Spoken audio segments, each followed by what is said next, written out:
Selamat pagi Bapak Ibu, Opa Oma, dan saudaraku semua yang baik.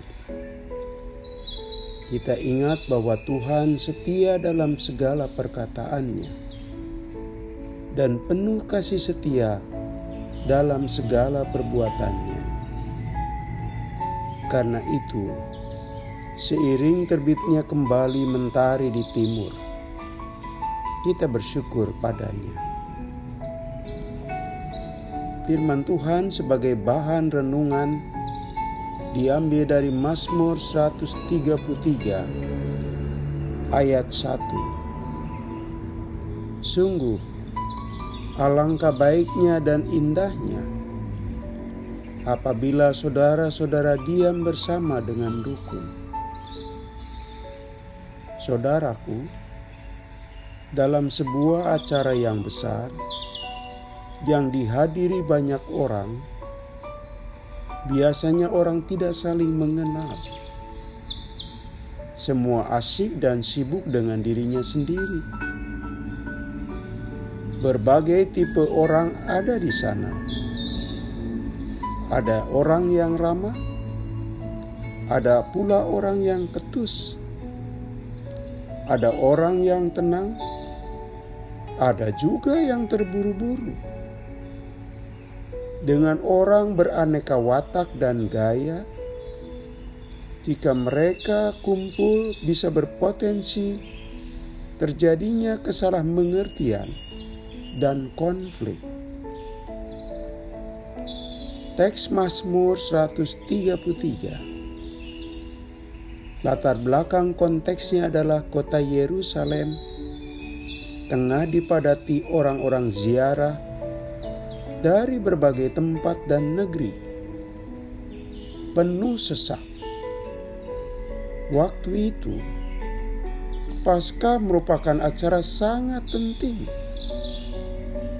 Sekali setahun untuk merayakan Paskah, orang-orang Israel yang berada di negeri lain mudik. Mereka pulang kampung dalam rangka merayakan umat Israel keluar dari Mesir. Disitulah kota Yerusalem menampung manusia yang berjejalan, memenuhi sudut-sudut kotanya. Dan tujuan utama mereka ziarah untuk beribadah di Bait Allah.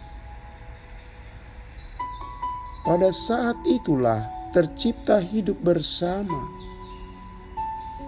Pendatang dan penduduk lokal berbaur hidup bersama. Maka, sungguh hal indah di antara mereka tidak terjadi gesekan. Para pendatang menghargai penduduk lokal. Penduduk lokal tidak bertindak yang tidak sopan atas pendatang.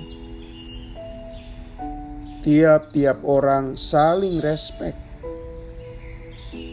Disitulah tercipta keindahan dipandang mata dan baik dirasakan semua pihak. Tatkala mereka berdampingan dengan rukun. Keperbedaan bukan ancaman, melainkan berdampak positif untuk hidup bersama. Kesatuan dan kerukunan merupakan nilai berharga. Saudaraku, sebagai orang Kristen, kita adalah saudara satu sama lain.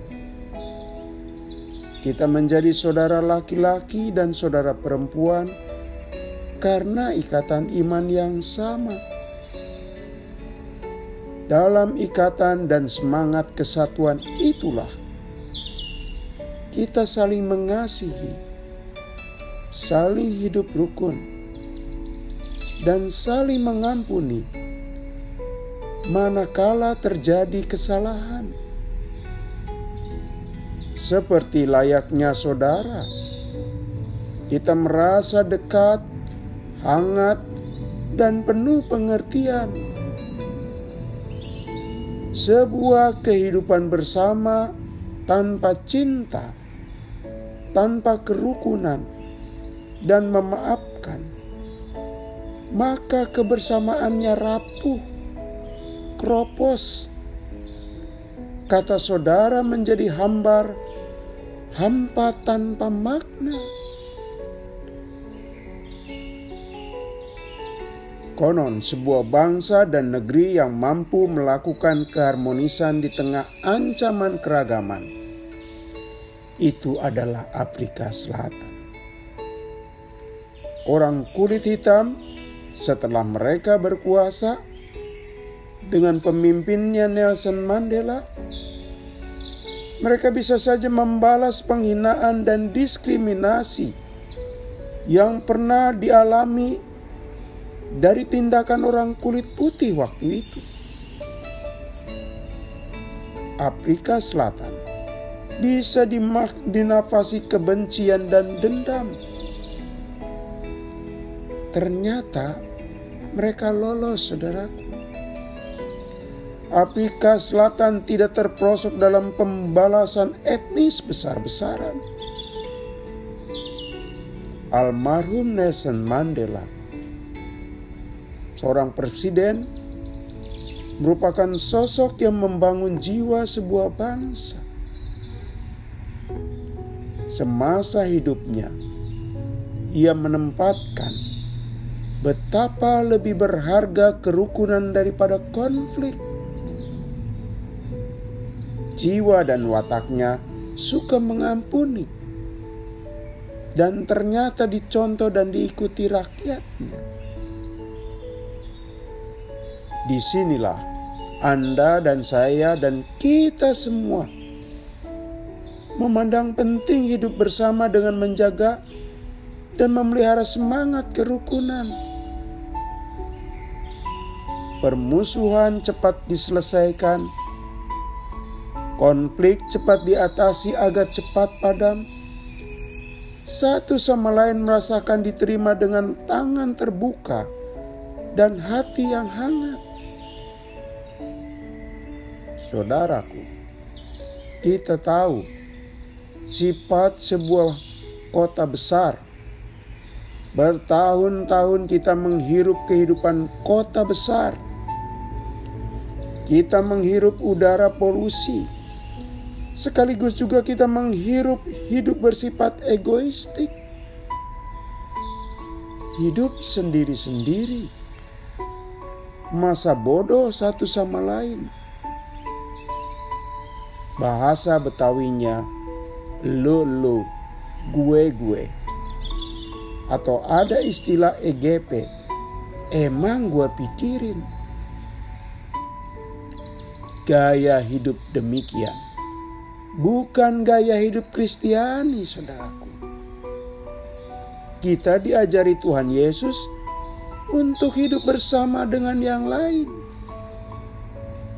Dan suasananya diwarnai kerukunan. Semoga itu juga yang kita kecap, sekaligus hal itu juga yang kita kampanyekan pada hari ini lewat mulut dan jari kita. Kita berdoa. Tuhan, memasuki hari Senin ini, taruhlah api kerukunan dalam hati kami, sehingga semangat cinta dan damai hadir di tengah-tengah kami. Dalam nama Tuhan Yesus kami berdoa. Amin. Selamat pagi Bapak-bapak, Ibu-ibu. Selamat memasuki hari baru. Masih bersama Pendeta Supriyatno. Tuhan memberkati.